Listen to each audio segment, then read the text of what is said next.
Alright guys, I wanted to make a video of my new build. It's a 2025 Polaris Xpedition. As of right now, I got 52 hours on it. I'm coming from a 4-seater limited, which I had sunk a bunch of money into. Audio lift, I did a fuel fab lift on that, king shocks. This one's not as crazy, but I wanted to give you basically a video to show the difference, at least my opinion, of the different ones. So let me do a little walk around of this.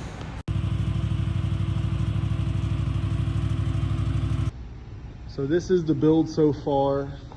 As you can see, I did break one axle and this lower ball joint broke.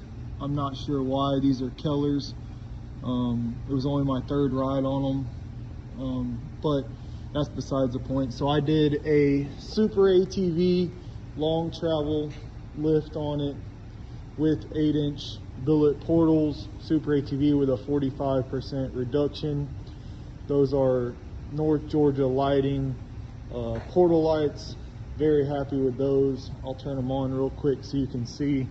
I did the 24 MSA clubbers black with 11.2 24, which I think measures out to a 44, but pretty happy with those. Let me turn the lights on real quick so you can see how they look. I mean, obviously this is a lit up shop, but I mean, those portal lights are pretty insane. I would say a few things that I really like about it is the ride quality. This thing rides very, very well, very smooth, very plush. I even tried to get it adjusted a little tighter because of how soft the suspension is on it. Let me turn these off. As you guys know, 24 volt lights really, there you can see I got 52 hours on it so far. So some things I really like about it is, like I already said, the suspension's very soft. Ride quality is really good. I've used this winch about 4 or 5 times so far. Very good winch, very strong. So I really like that about it. I initially wanted the ADV, but in my area none were available, so I ended up finding one that didn't have the box bed on it.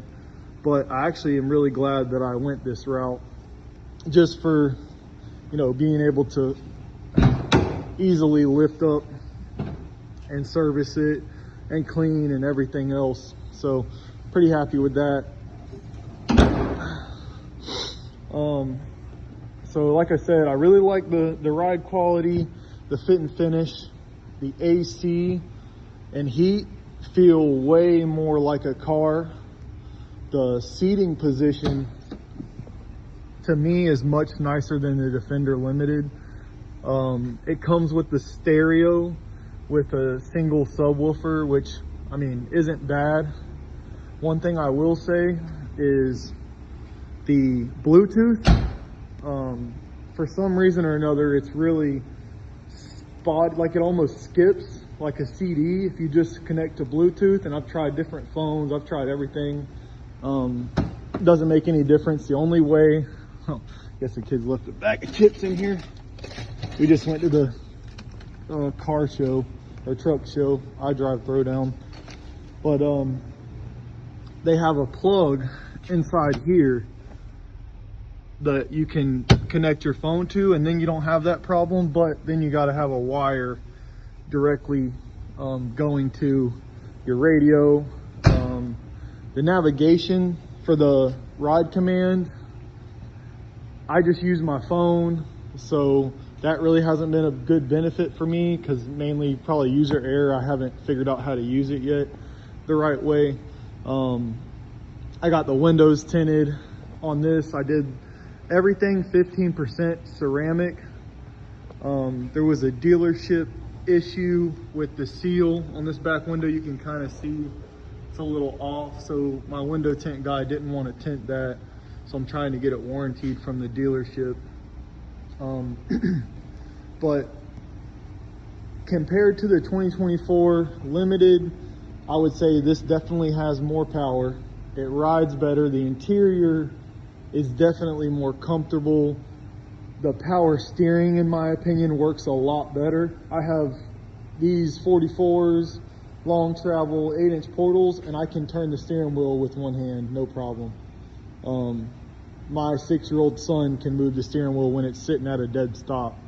So if you know anything about the Defenders, as soon as you put the big tires and everything, you know, they're a lot harder to steer. And I even had a TCP rack, billet rack, and then I upgraded to the upgraded power steering on it. But I just wanted to do an honest review of some things that I liked about this coming from a Defender. Some things I don't like about it. I don't have a great experience with the turf mode and transmissions with Polaris. So far I haven't had any issues, but it just, to me, I'm always nervous with a Polaris just because of the issues I've had with the transmissions in them. But like I said, I haven't had any issues just yet. That being said, we'll see. You know, so far I'm only at 52 hours, so we'll see kind of how the build goes. I think I am going to switch to a 8-lug hub. I ordered some 12 wide forged wheels, so I'll do a video on that and show you the difference of that. But yeah, here's my build. So far, I really like it. It obviously does cost more than the Can-Am Limited, but I feel like it's worth the price difference. My opinion, just how they come out of the box, they come, to me, better equipped than the Defenders do, and I feel like they look really cool. But yeah, just if you have any questions, just put in the comments, and yeah, I'll be sure to try to answer them as quickly as possible.